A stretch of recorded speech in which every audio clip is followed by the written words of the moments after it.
Hello everyone, thanks for joining me for this video. Today I wanted to do another reel low update, or as you remember probably in my last video about the reel mower, I wasn't able to go quite as low with it. So we're kind of at a mid-low reel mowing right now, but I wanted to show you some reel mowing again today with the Swardman, kind of what's going on in the yard, what's been happening here with this whole project, and kind of still my indecision about what I'm going to be doing in the future with it, as far as doing a full renovation or just some heavy overseeding. So I'll talk about that here in just a second.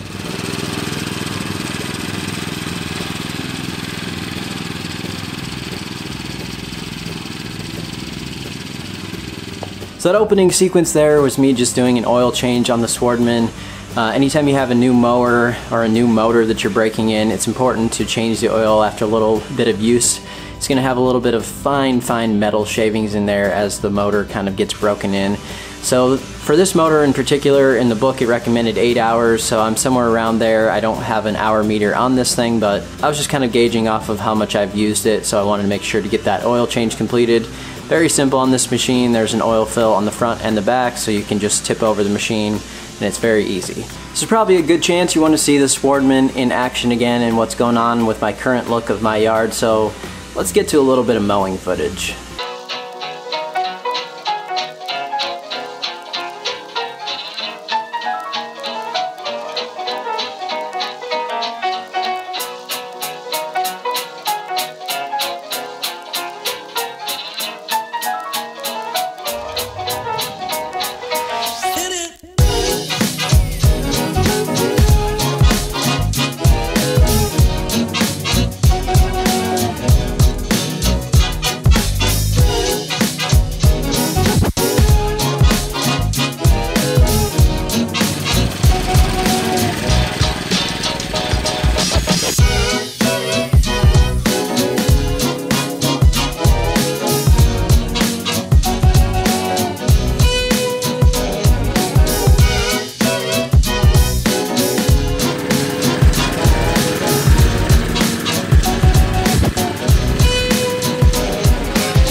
So I did some double wide stripes there. We've had a lot of rain recently. After it was very hot at the beginning of June, we've had just a little tiny break here in the last couple days, and that has helped the grass to recover a little bit.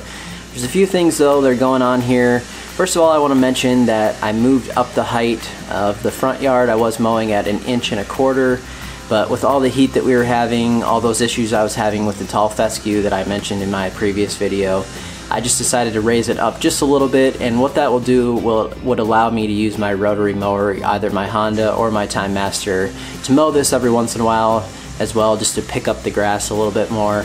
At that 1.25 inch height, I wasn't able to mow with a rotary without scalping a bunch of spots just because of how uneven the ground is. So moving it up just a little bit helped me so that I can use a rotary every once in a while, and also it's helped to have the grass kind of grow in a little bit better than it was.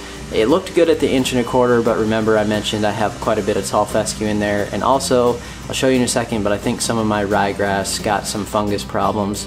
So that was looking a little bit tough as well, so I wanted to raise the height up just a touch. And it's not too much of a difference, but the stripes are a little bit better even at this height, and the grass seems to be growing in a little bit better now. Here's what I'm talking about with some of the fungus, or just the lack of adjusting to the low cut. This is ryegrass right in here. You can see it doesn't look very good. There's a few spots like that kind of look like they burnt out a little bit, and I'm just thinking maybe some leaf spot hit that, so I'm going to be putting down some fungicide here very soon. So that's kind of one thing I wanted to show you. Second thing is, if you see right there, that little tiny thing sticking up, and there's definitely more of them out in the yard, that is nutsedge. And let me pull this piece out and I'll show it to you.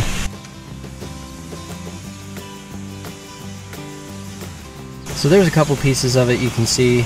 It's kind of a leafy weed, but this has always been a problem in my yard even when I was mowing tall.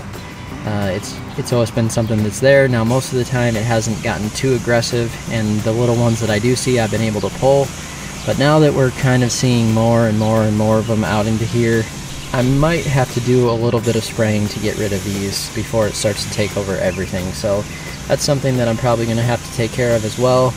Remember that I really shocked the grass earlier this season when I started cutting it lower. I've been cutting all of last year at around 3 inches, except for the late fall. I cut it down just a little bit more, but it wasn't adjusted to that height. So this spring when I started cutting it down, and then we got a lot of hot temperatures, that was pretty difficult on it, so it's a lot of stress on the grass. I'm going to have a little bit more weed pressure this year. If I make a decision this fall, get it pretty thick and adjust it to a lower cut, and by the time we get to next spring, if I keep that cut going, we shouldn't have as many problems, as the grass should thicken up quite a bit. So I've been thinking more and more about what I want to do with this thing, whether I want to do a renovation. See over here why all this noise is coming in.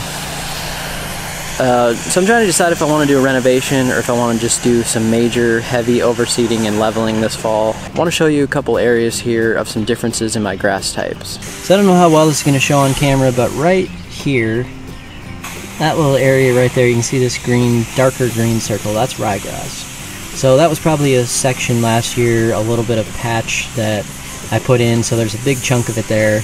That's a whole big nice little section. But if you look out here, out in this section right next to it, that kind of lime green color, that's some of the original bluegrass that was in my yard. This was sod a long time ago when they first built this house.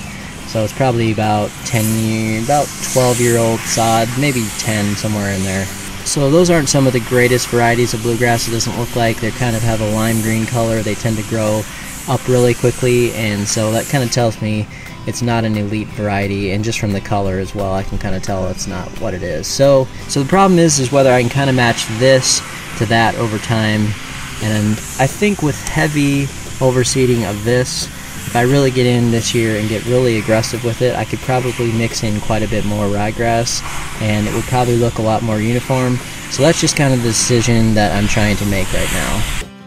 So at this point, I just really don't know what to do. I've spent a lot of time and effort in the last couple years, 2-3 years, overseeding a lot of ryegrass in there, and that has really helped the look overall of my yard. So I really hate to kill all that off, but I know that in the end, that's probably the best choice as far as getting a complete uniform look of the yard, making everything level, possibly putting in irrigation, all those things. So I'm still checking into kind of what that might cost me to do that.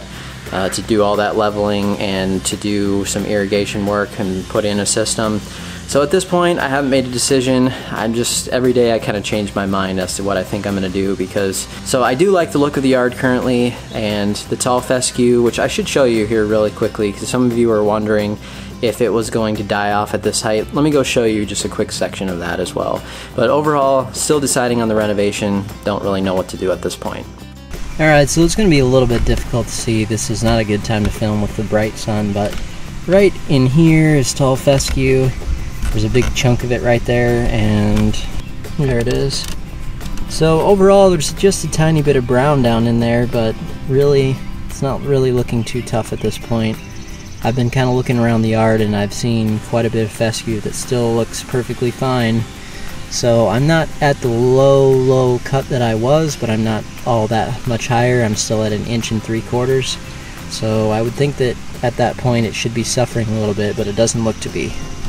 So it looks like that fescue is still holding on okay at this point. So that does add a little bit too to my thoughts on the renovation, but I do believe that if I were to come in here with an aerator this fall, scalp it down quite a bit to a really low cut, and then aerate very heavily, then put in some top dressing to level things a lot better, then put down a heavy dose of ryegrass, I pretty much believe that it would start to take over everything else. Now it might take some time, and that's kind of where I'm trying to make a decision on whether I want to wait all that time, possibly over a season or two yet before it kind of gets exactly where I want it. But I think that overall, if I spend some more time leveling and I start to cut at 1 inch or so, somewhere around there, maybe even a little bit lower, as I'm able to level enough to get a little bit lower cut, I don't think that tall fescue is going to handle it at that point, and I think it will probably die off. So that's the thinking. I'm not sure exactly what would happen, but so far, at a little bit lower cut at 1 3/4 inches, it doesn't look like it's really being harmed too much. So that's the update and a little bit of mowing with the real mower. So I'll be making a decision here pretty soon on what I'm going to do, because I would need to start